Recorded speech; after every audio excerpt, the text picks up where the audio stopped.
Hello and welcome. My name is Shawn Williams, and I'm the Associate Professor of Political Science here at Campbellsville University.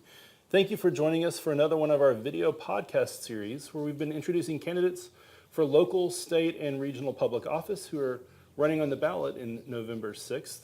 I have with me today one of our candidates. If you please would go ahead and introduce yourself. I'm Carney, 51st District State Representative. I also am employed by Taylor County Schools as School Safety Coordinator and After-School Programming. Thanks, Dr. Williams, for having me on. Oh, it's a pleasure. So if you don't mind just telling the viewers at home a little bit about why are you running for office? Well, I first ran, I guess it's been 10 years ago now. This is my fifth term. And my students actually was a big part of it. Former professor here at Campbellsville University, Russ Mobley, retired. It was an open seat, and I was teaching history, and a lot of my students encouraged me to run. I've always had a passion. I'm born and raised here for this community. I want to do all I can to help the community, help the people of this community. I've been blessed to have opportunities. I kind of feel like I've lived the American dream. Raised by two hardworking parents, but we didn't have a whole lot of money growing up. But they taught us how to work hard, get an education, go out and do things. So I felt like I wanted to set that example for students, and then and challenge other people to reach for the stars and reach that American dream. And so I think that was one reason why I ran. And again, bottom line is to serve and help others. Come from a family again that have always tried to help people in need, and this job, you see a lot of things out in public, but there's a lot of this job behind the scenes that you never really see much about or hear about, particularly constituent services, things we're able to do to try to put folks in touch with different agencies to work out their needs. And bottom line is just to help meet people's needs and try to better our community. Going into the upcoming legislative session, if you're reelected, what are some of your top priorities, things that you want to make sure are addressed in the next 2 years? Well, one thing we have to do is we have got to do more to fight this drug epidemic that we have, the heroin epidemic that's in Kentucky. I want to empower police officers, police force, judicial system to be much more aggressive. I think there's a huge difference between somebody pushing drugs and then someone who's addicted to drugs. If you're a pusher, we want to make sure that you understand Kentucky's not the place to push drugs. I think we need to start putting people in jail for a lot longer. I know that's a cost factor to that, but we can't afford not to, in my opinion, because we've got to send a message that don't push drugs here. At the same time, if you're addicted, we want to continue some of the programs we've already started with the recent. 2 years ago, we passed a major heroin bill that had funding and things that would help with counseling stuff. We want to continue to do that. And then I think also a big component of that has to be more early childhood education on the negative effects of drugs and how basically they're devastating our families, they're devastating our communities. So that's one area that I'd like to really double down our efforts on, is this drug epidemic. Also would like to continue the same, what we've started already. Here in the last couple of years, we've had a record investment, nearly $17 billion of investment in Kentucky with pro-growth, pro-business policies, trying to get the government out of the way, less red tape, less regulation, things that have, I think, helped grow the economy, which will help continue to bring jobs to this area and community, better paying jobs, and then those jobs increase revenues for school systems and for other services that are vital for our community. And then obviously continue to do all we can to make sure every citizen receives a high quality education. You'd mentioned the opioid crisis. Certainly, it's impossible to talk about politics in Kentucky without addressing the opioid crisis. Do you feel like the state government has done about as much as it can do, and now this is mostly mostly a local problem? Is it a federal problem, or do you feel there's more that the state level can do? I think it's a problem that every citizen in the United States has to step up and do our share in. I do think there's more we can do at the state level. What I would like to see us do is try to make more funding available and send it down to local levels in form of grants, because some local levels have great programs already. We've got some folks here in this community that have been very active, that have had tragedies in their families and have stepped up and try to work with the issues. And so I think federal and local government, our role should be to support local authorities, try to make sure that more funding comes down to the local level system so that they can implement maybe programs that best work in their communities. Because again, who knows better that would really work here in Taylor County or Adair? The local citizens and local leaders here, or somebody in Frankfort or DC. So I'd like to see us to try to send the money down, but give them the supports to carry out programs they need to, but also to have their back for lack of a better term, maybe when it comes to judicial matters, make sure that we're going to be very stern on people who are dealing drugs. You had also mentioned economic growth as being one of your priorities. Here in Taylor County, we have done better than many counties in rural Kentucky in terms of our growth rates. But one of the things we're seeing is that there's a difference between levels of economic growth in rural areas as opposed to urban areas.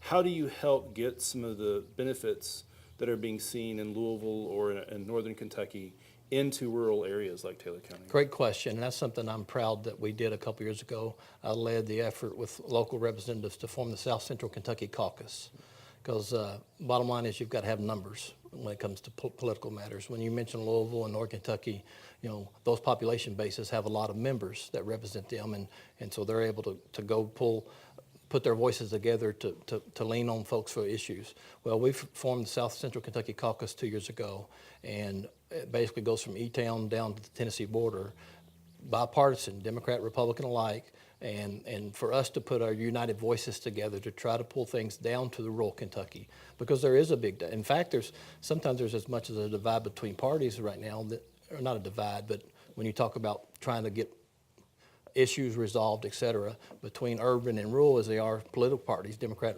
and Republican. So, but I think that's going to be very beneficial to us long term, is to put those voices together and bring projects to rural Kentucky. I think we've been fairly successful, like you said, here in the area. We continue to move forward with the Heartland Parkway, which is a major project for our economy. Any business and industry is going to tell you, you know, infrastructure is a huge thing, particularly those who are shipping by truck. Amazon, Amazon needs the best highways possible. So I feel good about how we've been able to advance that over the last few years. The Southern Bypass should be the first phase completed here in a couple of years, and I look forward to hopefully the next session being able to get a lot of work done on the second phase of that Southern Bypass here in Campbellsville and Taylor County. And we've also had some great meetings recently with E-Town Transportation Cabinet about trying to make some improvements with 210. Because I know that's another major corridor that comes in that our industries want. So infrastructure's there, but again, to bring those kind of revenues to rural Kentucky is a challenge. And again, I think that's something that I'm uniquely positioned to help do. As again, I've been on we've had 2 conference committees in the last 4 budgets that I've been involved in. Conference committee is where you're one of those 6 or 7 members from your party that get to sit at the negotiating table and iron out some things. So I've been on 2 of those since I've been in Frankfort, and then I'm chair of the education committee. I've served as the minority whip. So I've been in roles that kind of help make sure that we have a voice and a seat at the table and in the room, and that's vital, particularly for rural Kentucky. One of the things that we're blessed with in Central Kentucky, again, that maybe other parts of the state don't quite have as well as we do, is we have a fairly good education system. Both here in Taylor County, but also in Adair County, I believe, the other county in your district. In Taylor County, high school is one of the most well-regarded in the state. The elementary school, especially at Campbellsville ISD, is very good. Of course, Campbellsville University, a shout out to where we're at, Lindsey Wilson. The problem we have, though, that we hear from people who live in the area is that we're producing great graduates from our high schools. We're producing great graduates from our colleges. They graduate and then they leave our communities and take their expertise somewhere else. Are there any strategies that we can pursue specifically to keep the college graduates or our quality high school graduates from leaving our area? That's a great question, again, because we do have somewhat what we call the brain drain.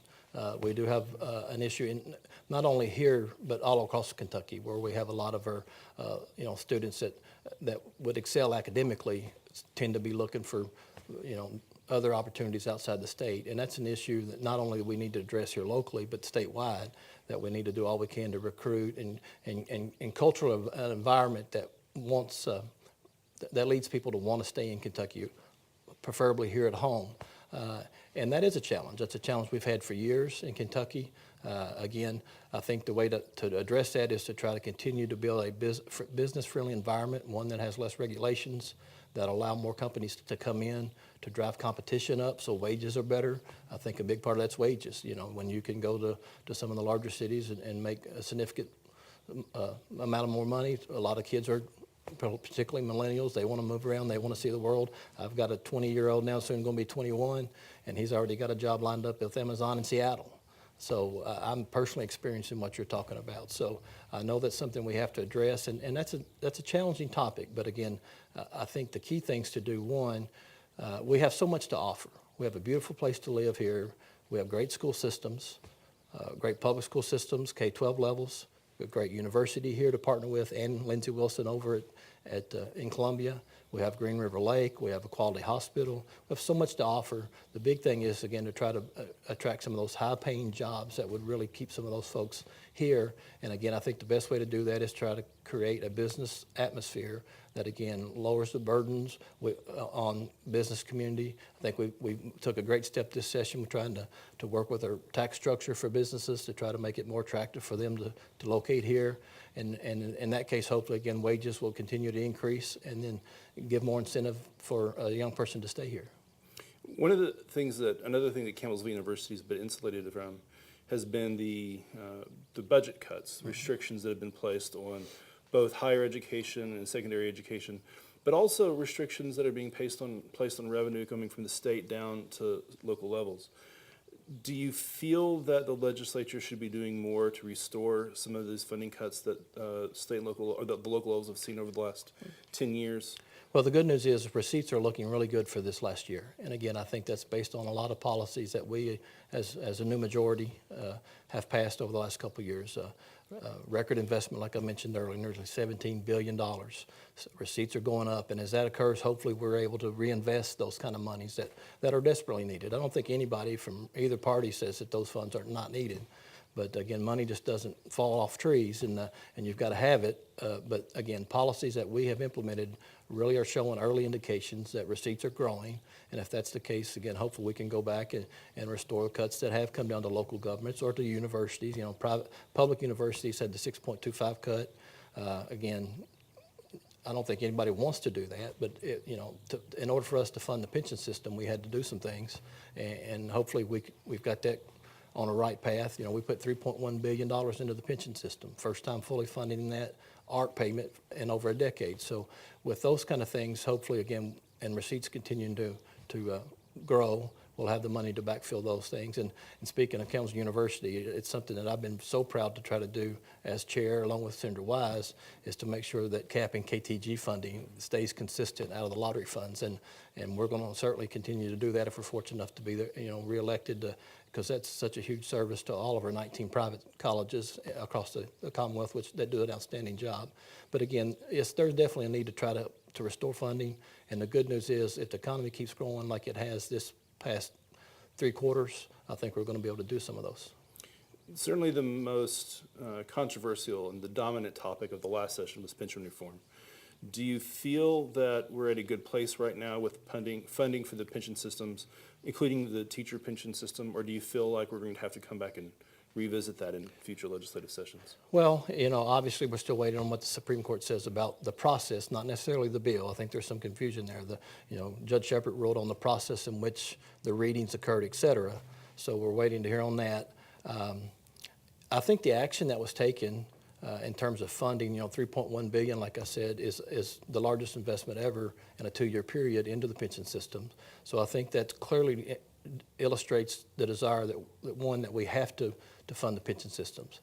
The reality is this: if we do not fund those and get that ship righted, it affects everything else in state government. It affects our bond ratings for highways. It'll affect our bond ratings for school construction. It'll affect everything. And that is why it was so important to try to work out some plan. And I know it was very controversial, the plans that were debated, and it certainly could have been handled better by all parties. I don't think anybody says that couldn't be the case. But at the end of the day, I think if people would sit down and look at the plans, it's a plan that was quite reasonable. Again, the only pension I receive is KTRS. It's a teacher's pension.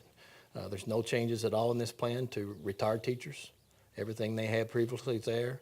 If you're a current teacher, the only change was capping sick days moving forward. I know that is somewhat of a sacrifice. I'm not saying it's not. But again, in order to secure our pensions long term, for me personally, I think that's something that I was willing to give up. There is a significant change with new hires going into the hybrid cash balance, and I know that's caused some concerns, particularly in the area of possible recruitment. But that's an issue we'll have to do all we can moving forward. And if receipts continue to grow, hopefully we can do a better job at investing more up on the front end. maybe paying a better wage on the front end, which would offset some of that. Because, basically now most teachers are looking for more of the long-term, benefit of the retirement. Hopefully receipts will continue to grow and we can invest and pay better on the front end to help address the recruitment issues. And I'm not saying we're going to have a trouble recruiting teachers, but it's certainly a possibility. I think we all have to acknowledge that, and we need to watch that issue. But the bottom line is I think we're on a good path. First off, again, by just the commitment to invest that kind of money.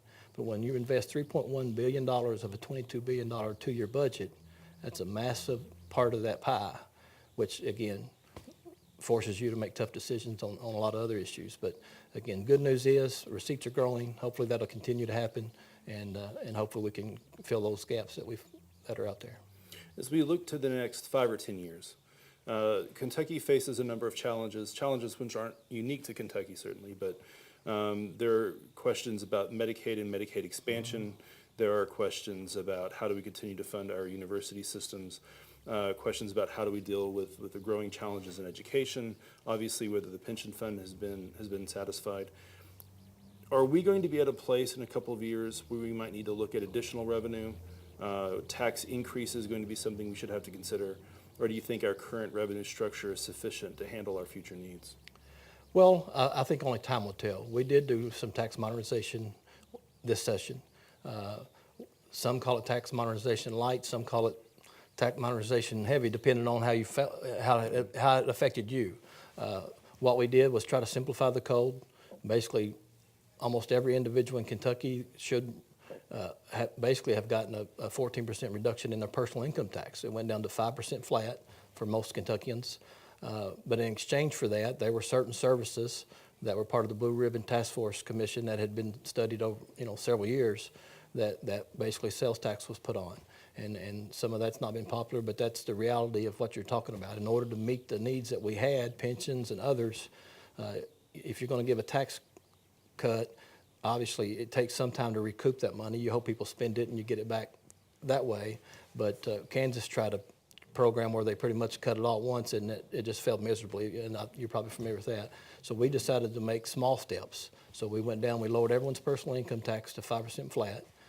Some corporate taxes went down to try to, again, continue to draw more businesses in. And then, there were some additions in certain services and things that did get a sales tax, which actually did generate some monies. My first hope would be, again, is for us to not do much more with the tax system until we see how the revenues are going to continue to increase. If we can generate enough job growth and have revenues that way, then I think that would be what most Kentuckians would want. But I have never signed a no tax pledge because and I've learned this in this job, you don't know what's going to happen tomorrow. We could have, I pray it doesn't happen, but there could be a major earthquake in western Kentucky and we may have to do something. So again, I don't want to raise taxes if I don't have to. Again, I think that slows down job growth and job creation. But at the same time, I don't want to say that I'm not going to do that because you just don't know what's going to happen tomorrow. And and some people have tried to pressure me into signing one. And I've said, I'm sorry, and I respect your opinion. Hopefully you respect mine. It's my desire not to raise taxes. But at the same time, there's certain needs that have to be met across the state, healthcare needs. We want to help everybody in need. We don't want to, sometimes people think, well, you don't want to take care of the elderly, et cetera. We want to do that. But what we want to do, too, we want to help people who are trying to help themselves. And I think that's what most Kentuckians want. And sometimes, that takes resources. So I'm not going to box myself in. But my first desire would be, obviously, just let the market take care of itself, job growth, job creation, get enough revenue that way. But if that doesn't occur, I'm always willing to at least listen to a debate. And maybe somebody's got a great idea that could generate some money and be fair to all Kentuckians. And so I'm always willing to listen to that. Depending on the precinct that a Taylor or Adair County resident lives in, they're going to show up in the polls and there'll be somewhere between 30 and 50 candidates who are running for public office. If you were to tell the viewers at home one characteristic about you that sets you apart, not just from your opponent in this race, but from the other candidates who might be running for other offices, what would be that one thing that you say represents you as a servant? I think my passion and my drive to help others.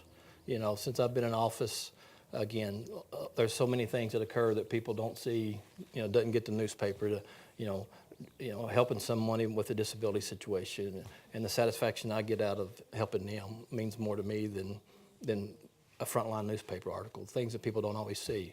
I have personally dug in my pocket and given thousands of dollars of scholarships to students from Adair, Campbellsville, and Taylor to come to Lindsay or Campbellsville because I believe in education, I believe in kids, and I believe in these two institutions because they have to come here to use it.